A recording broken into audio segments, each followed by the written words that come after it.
नमस्कार मित्रों, CEC Gurukul online lectures में आपका हार्दिक अभिनंदन है। मित्रों, पिछले व्याख्यान में हमने मध्यकालीन बोध और आधुनिक बोध की चर्चा की थी। दोनों में क्या अंतर है मूलभूत, किस तरह से मध्यकालीन काव्य से आधुनिक कालीन काव्य भिन्न है, उसको जाना था। आज हम बात करेंगे आधुनिकता की अवधारणा, आधुनिकता का स्वरूप और हिंदी साहित्य में आधुनिकता किस रूप में आई, ये आज हमारी चर्चा का विषय रहेगा। आधुनिकता शब्द, आधुनिकीकरण शब्द, आधुनिकतावाद शब्द, ये तीनों ही पारिभाषिक शब्द है, अवधारणा मूलक शब्द हैं, जिनके अपने एक विशिष्ट अर्थ है। कोशपरक या सामान्य अर्थ से भिन्न साहित्य परक दृष्टि से आधुनिकता एक अलग संप्रत्यय है, आधुनिकीकरण एक अलग संप्रत्यय है और आधुनिकतावाद भिन्न है। तीनों को जबकि एक मान लिया जाता है, ये तीनों में अंतर है, सूक्ष्म अंतर है। और आधुनिकता की अवधारणा बड़ी विवादास्पद है। विद्वानों ने, इतिहासकारों ने, आलोचकों ने आधुनिकता का अपने अपने दृष्टिकोण से अर्थ दिया है, उसको भिन्न भिन्न रूप में समझा है। पहले हम आधुनिकता को समझेंगे, फिर आधुनिकीकरण क्या है वे समझेंगे, और आधुनिकतावाद क्या है इसकी बात करेंगे। और हिंदी साहित्य में फिर ये आधुनिकता किस रूप में दिखाई देती है, साहित्य में उसका क्या स्वरूप है, इसकी भी चर्चा करेंगे। तो पहले हम समझते हैं आधुनिकता। आधुनिक शब्द से ही आधुनिकता बना है। आधुनिक में ता प्रत्यय लगाकर उसका भाववाचक रूप आधुनिकता है। और ये आधुनिकता के लिए अंग्रेजी में मॉडर्निटी शब्द है। इंग्लिश में आधुनिक के लिए मॉडर्न शब्द है और आधुनिकता के लिए मॉडर्निटी शब्द है। आधुनिकता को कोई प्रक्रिया मानता है, कोई एक विचार दृष्टि मानता है, कोई उसके एक विचारधारा मान्यता है, पद्धति मानता है, एक मूल्य मानता है। तो आधुनिकता क्या है? दिनकर के शब्दों में अगर हम बात करें, रामधारी सिंह दिनकर ने कहा कि आधुनिकता एक प्रक्रिया का नाम है। यह प्रक्रिया अंधविश्वास से बाहर निकलने की प्रक्रिया है। यह प्रक्रिया नैतिकता से उदारता बरतने की प्रक्रिया है। यह प्रक्रिया बुद्धिवादी बनने की प्रक्रिया है। यह प्रक्रिया धर्म के सही रूप पर पहुंचने की प्रक्रिया है। आधुनिकता को उन्होंने एक प्रक्रिया के रूप में माना। अंधविश्वास, नैतिकता को दूर करके उसके स्थान पर बुद्धिवाद को, धर्म के स्थान पर तर्क को या धर्म के वास्तविक रूप को पहचानने की एक प्रक्रिया मात्र को माना है। एक अन्य आलोचक रहे लक्ष्मीकांत वर्मा। उन्होंने आधुनिकता से क्या अभिप्राय माना, अब हम उसकी बात करते हैं। वे आधुनिकता को ऐतिहासिक संबंध से जोड़ते हैं। वे आधुनिकता को एक ऐतिहासिक परिधि मानते हैं जो एक युग के मानसिक धरातल को कुछ नई उपलब्धियों के अनुसार काटती छाटती है और उसमें नए संदर्भ जोड़ती है। कि आधुनिक काल से पूर्व, आधुनिकता से पूर्व जो एक मध्यकालीनता थी, उस मानसिक धरातल की में कुछ परिवर्तन ले आती है। मानसिक धरातल में जो उपलब्धियां थी उनको काटती छाटती है वर्तमान के संदर्भ में, उनमें कुछ नए संदर्भ जोड़ती है। पुरानों को या ऐसों को जो सतत गतिशील नहीं रह पाते, अपने से पृथक भी करती है। इसी तरह से एक प्रसिद्ध इतिहासकार डॉक्टर रामस्वरूप चतुर्वेदी हुए। उन्होंने आधुनिकता को एक जड़ स्थिति न होकर विकास की स्थिति माना है। वे कहते हैं कि आधुनिकता एक जड़ स्थिति ना होकर विकास की स्थिति है। उसकी प्रकृति सदैव गत्यात्मक रहती है, गत्यात्मक गतिशील, डायनेमिक रहती है, परिवर्तित होती रहती है। नवीन परिस्थितियों के अनुसार संदर्भ में अपने आप का संस्कार ही आधुनिकता है। कि जैसी परिस्थितियां आती हैं, समाज में जैसा स्वरूप आता है, समाज में जो स्थितियां, जो घटनाएं, जो क्रांति आती है, उनके संदर्भ में अपने आप का संस्कार करना ही आधुनिकता है। वे आधुनिकता को एक दृष्टि मानते हैं जो संस्कृति की ग्रहणशीलता तथा उसकी विकासोन्मुखता की परिचायक है। इसलिए वह समूची जीवन व्यवस्था को प्रभावित करती है। तो इस तरह से रामस्वरूप चतुर्वेदी आधुनिकता को एक दृष्टि के रूप में मानते हैं, जो संस्कारित करने का नाम, स्वयं को परिस्थितियों के अनुसार संस्कारित करने का नाम है। आधुनिकता विकासोन्मुखता की परिचायक है, रूढ़िवादिता की ओर जड़ता नहीं है, अपितु समय के अनुरूप, परिस्थिति के अनुरूप अपने आप को परिवर्तित करते हुए विकास की दिशा में अग्रसर होना ही आधुनिकता है। और ये आधुनिकता समूची जीवन व्यवस्था को प्रभावित करती है। इसी तरह से प्रसिद्ध आधुनिक काल के कवि हुए डॉक्टर गिरजा कुमार माथुर। वे आधुनिकता को परिवर्तित भावबोध की एक स्थिति मानते हैं, जिसका प्रादुर्भाव यांत्रिक तथा वैज्ञानिक विकास क्रम के वर्तमान बिंदु पर आकर हुआ है। कि आधुनिकता परिवर्तन है, परिवर्तित हुआ एक भावबोध है। और ये परिवर्तन किस तरह से हुआ? यांत्रिकता के कारण, वैज्ञानिक विकास क्रम के कारण। जैसा मित्रों मैंने पहले भी बात की थी कि मध्यकाल से आधुनिक काल किस अर्थ में भिन्न है। मध्यकाल में साहित्य सामंतवादी व्यवस्था से जुड़ा हुआ है, परंतु आधुनिक काल में आधुनिकता जो है वो यंत्रीकरण के विकास के कारण, औद्योगिक विकास के कारण, ज्ञान विज्ञान के प्रचार के कारण, एक वैज्ञानिक विकास क्रम के कारण वो एक परिवर्तित होती हुई भावबोध की स्थिति बनती है। इसी तरह से जो इतिहासकार बच्चन सिंह हुए, वे आधुनिकता से अभिप्राय मानते हैं कि आधुनिक ज्ञान विज्ञान और टेक्नोलॉजी के फलस्वरूप उत्पन्न मानवीय स्थितियों का नया, गैर रोमांटिक और अमिथकीय साक्षात्कार आधुनिकता है। परिणाम आधुनिकता है और उसके पीछे कारण ज्ञान विज्ञान और टेक्नोलॉजी है।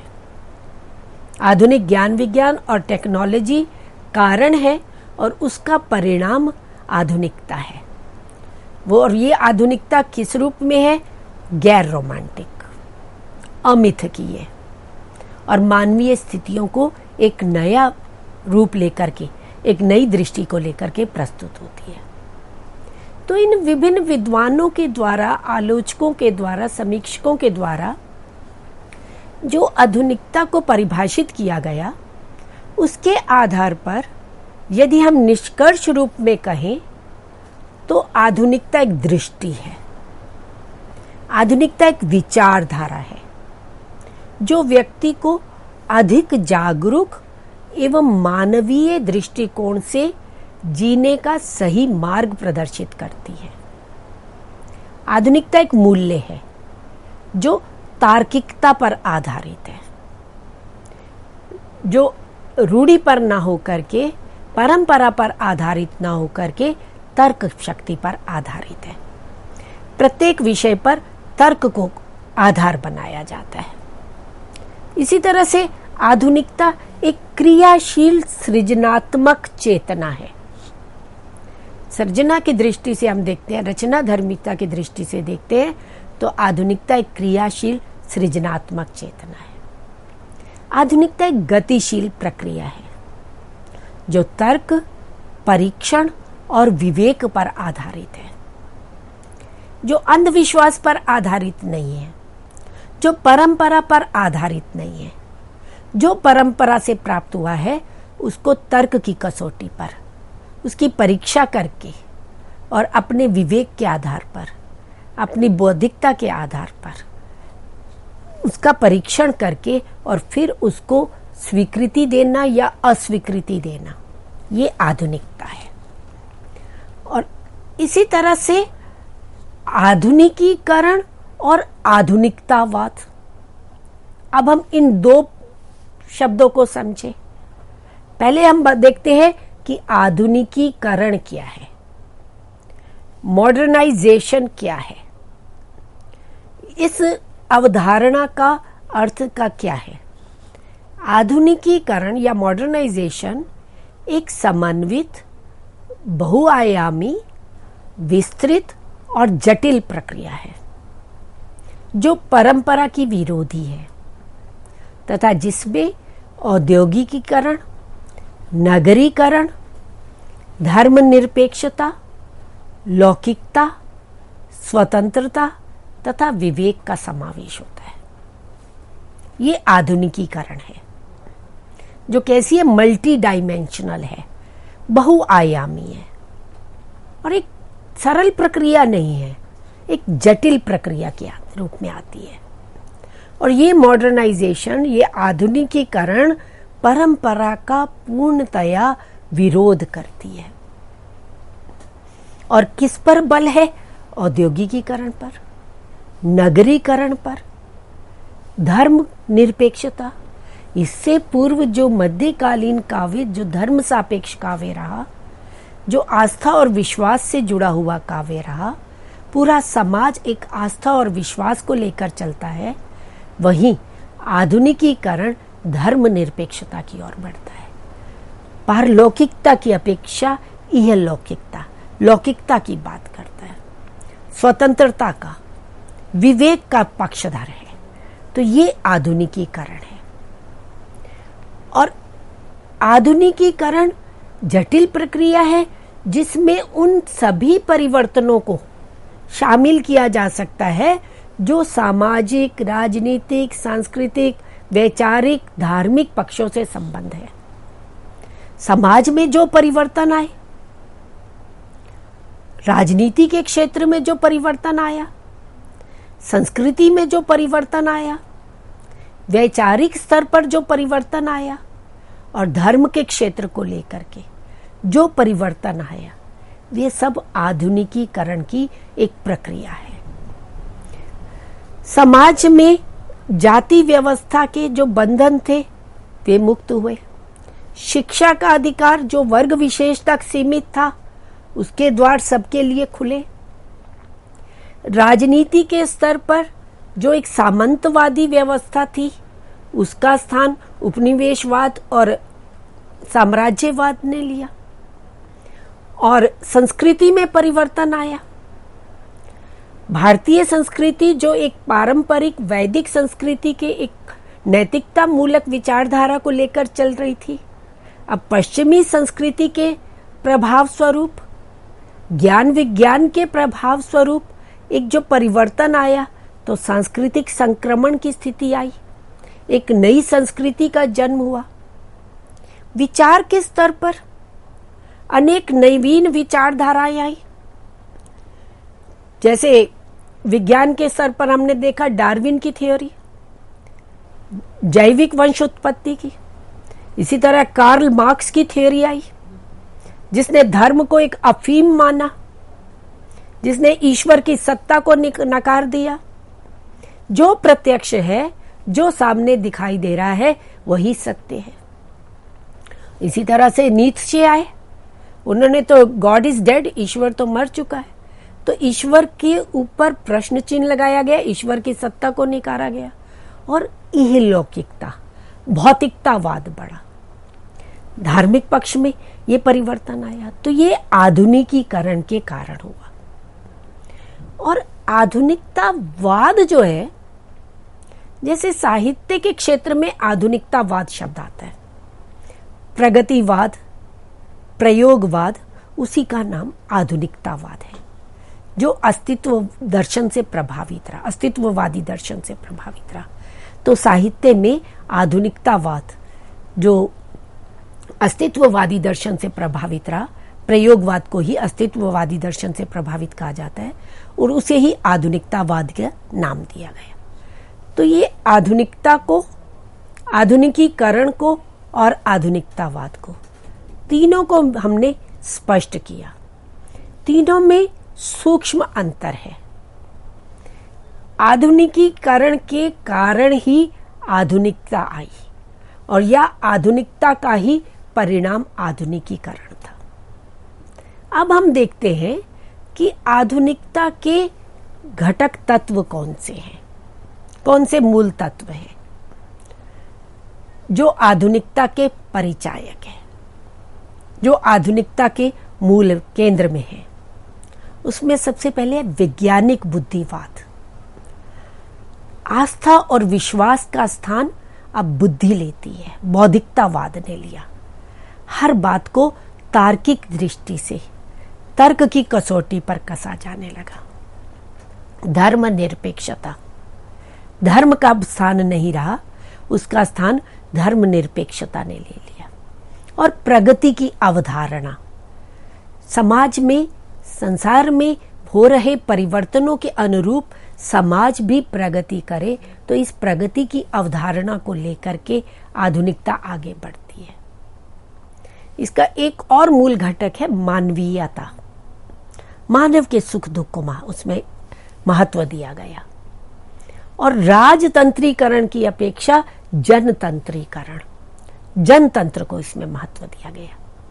विज्ञानवादी और भौतिकतावादी जो विचारक आए, जैसे Karl Marx, Darwin, Sartre, Camus, Freud, इन सब के प्रभाव स्वरूप बौद्धिक जगत में एक क्रांतिकारी परिवर्तन आया। और प्रत्येक परंपरागत विषय पर, प्रत्येक परंपरागत विचार पर प्रश्न चिन्ह लगाया जाने लगा, उनको तर्क की कसौटी पर देखा जाने लगा। न्याय, स्वाधीनता और मुक्ति की बात को लेकर के आधुनिकता आगे बढ़ी। मनुष्य की मुक्ति, कहाँ, किससे मुक्ति? परंपरा से मुक्ति।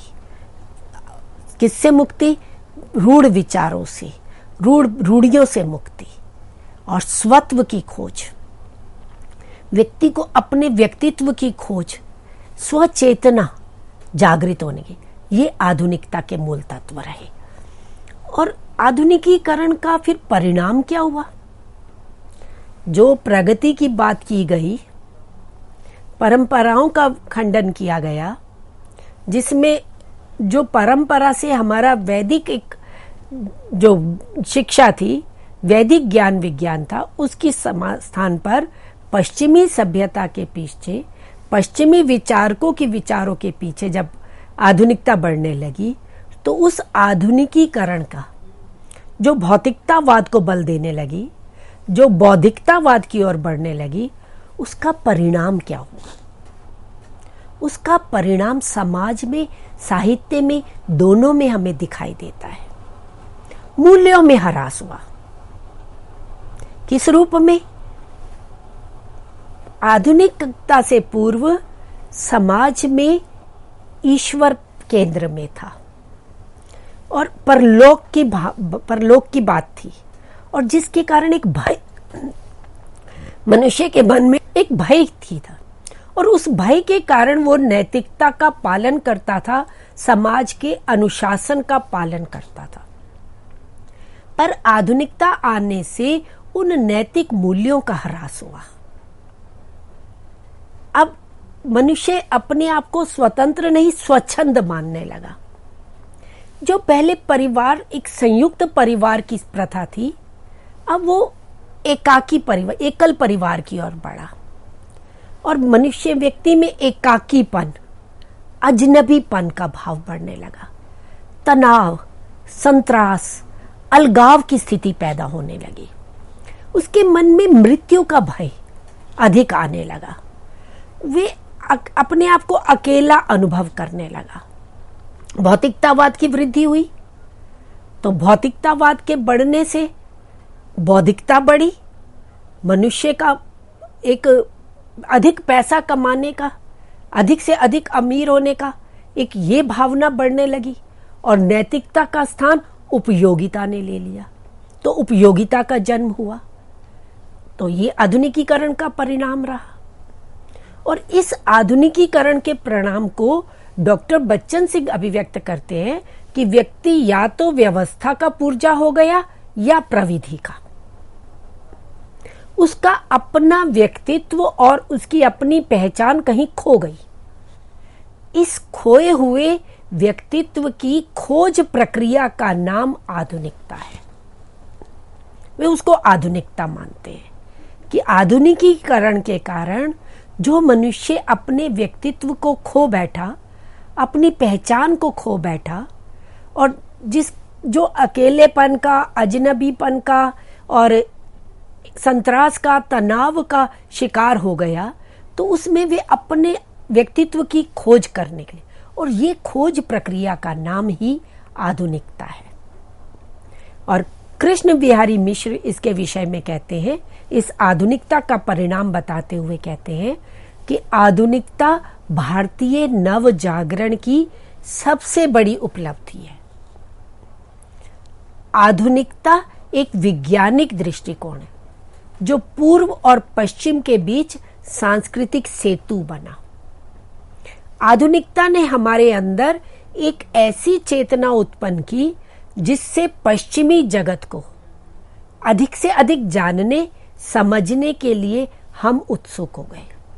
ये उसका एक सकारात्मक पक्ष है। ये आधुनिकता का एक सकारात्मक दृष्टिकोण है। ये नहीं कि आधुनिकता होने का मतलब हम पूरी तरह से भौतिकवादी हो गए, पूरी तरह से हम बौद्धिकता पर आधारित हो गए।